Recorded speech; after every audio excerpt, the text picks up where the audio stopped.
ಪಂಚಾಸ್ಯ ಮಹಾಗಣಪತಯೇ ನಮಃ ನಮಸ್ಕರೋಮಿ ಪ್ರಾರ್ಥಯಾಮಿ. ಇದು ಪಂಚಮುಖಿ ಗಣಪತಿ ದೇವಸ್ಥಾನ, ಹನುಮಂತನಗರ. 101 ವರ್ಷಗಳ ಕಾಲ ಆಗಿರತಕ್ಕಂತಹ ದೇವಸ್ಥಾನ ಆಗಿರ್ತದೆ. ಇದು ಪಂಚಮುಖಿ ಸಿಂಹವಾಹನ. ನಾಡ್ದು 3ನೇ ತಾರೀಕು 3/3/2026 ಮಂಗಳವಾರ, ಫಾಲ್ಗುಣ ಹುಣ್ಣಿಮೆ, ಕೇತುಗ್ರಸ್ತ ಚಂದ್ರಗ್ರಹಣ ಇರುವುದರಿಂದ ವಿಶೇಷವಾಗಿ ಸಿಂಹರಾಶಿಗೆ ಮಾತ್ರ ಇರುವಂಥದ್ದು. ಅಂದರೆ ಸಿಂಹರಾಶಿಯಲ್ಲಿ ಕೇತು ಇರುವುದರಿಂದ ಆ ಗ್ರಹಣ ದೋಷ ಸಿಂಹರಾಶಿಗೆ ಮಾತ್ರ ಬರ್ತದೆ.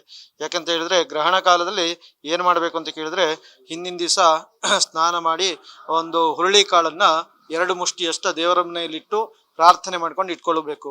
ಮಾರನೇ ದಿವಸ ಗ್ರಹಣ ಕಾಲದಲ್ಲಿ ಇಲ್ಲಿ ಪಂಚಮುಖಿ ಗಣಪತಿ ದೇವಸ್ಥಾನದಲ್ಲಿ ಗಣಪತಿಗೆ ಧಾರಾಭಿಷೇಕ ಮಾಡ್ತೀವಿ. ನೀರಿನಲ್ಲಿ ಅಭಿಷೇಕವನ್ನು ಮಾಡ್ತಾ ಇರ್ತೀವಿ. ಗ್ರಹಣ ಕಾಲದಲ್ಲಿ ಗ್ರಹಣ ಮೋಕ್ಷ ಆದ ನಂತರ ಪುನಃ ಬ್ರಾಹ್ಮಣರು ಸ್ನಾನ ಮಾಡ್ಕೊಂಡು ಬಂದು ಮತ್ತೆ ದೇವರಿಗೆ ಅಭಿಷೇಕ ಮಾಡಿ ಅಲಂಕಾರ ಮಾಡಿ ಮಂಗಳಾರತಿ ಮಾಡಬೇಕು. ಮಾರನೇ ದಿವಸ 4ನೇ ತಾರೀಕು ಬೆಳಗಿನ ಜಾವ ಆ ಇಟ್ಟಂತ ಹುರುಳಿ ಕಾಳನ್ನು ಬ್ರಾಹ್ಮಣರಿಗೆ ಕೊಟ್ಟು ದಾನ ಮಾಡಿದ್ರೆ ದೇವರ ನಮಸ್ಕಾರ. ಹಾಗೆ ವಿಶೇಷವಾಗಿ ಆ ತೀರ್ಥವನ್ನು ಪ್ರೋಕ್ಷಣೆ ಮಾಡಿದಾಗ ನಾವು ಕೂಡ ಶುದ್ಧವಾಗ್ತೀವಿ. ಗ್ರಹಣ ಕಾಲದಲ್ಲಿ ಇದು ವಿಶೇಷವಾದಂಥ ಚಂದ್ರಗ್ರಹಣ.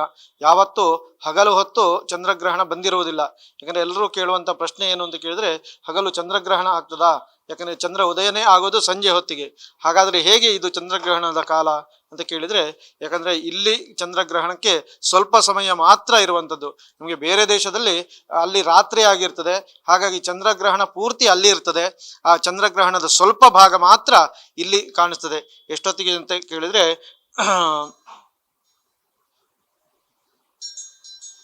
ಚಂದ್ರಗ್ರಹಣ ಸ್ಪರ್ಶ ಆಗುವಂಥದ್ದು 3:15ರಿಂದ 6:30ವರೆಗೆ ಇದೆ ಚಂದ್ರಗ್ರಹಣ.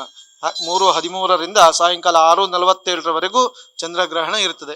ಹಾಗಾಗಿ ಆ ಸಮಯದಲ್ಲಿ ಮಾತ್ರ ನಾವು ದೇವರ ನಾಮಸ್ಮರಣೆ, ಗಣಪತಿಯ ಸ್ಮರಣೆ, ಹಾಗೆ ಕೇತು ಸಿಂಹರಾಶಿಯಲ್ಲಿ ಇರುವುದರಿಂದ ಗಣಪತಿಗೆ ಜಾಸ್ತಿ ವಿಶೇಷವಾಗಿರ್ತದೆ.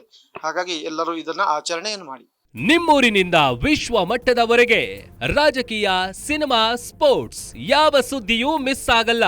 ಬರೀ ಸುದ್ದಿಯಷ್ಟೇ ಅಲ್ಲ, ಜೊತೆಯಲ್ಲೇ ಇರುತ್ತೆ ವಿಶ್ಲೇಷಣೆ. ಗ್ಯಾರಂಟಿ ನ್ಯೂಸ್ ನ ಸಬ್ಸ್ಕ್ರೈಬ್ ಮಾಡಿ, ಫಾಲೋ ಮಾಡಿ, ಕ್ಷಣ ಕ್ಷಣದ ಅಪ್ಡೇಟ್ಸ್ ಪಡೆಯಿರಿ.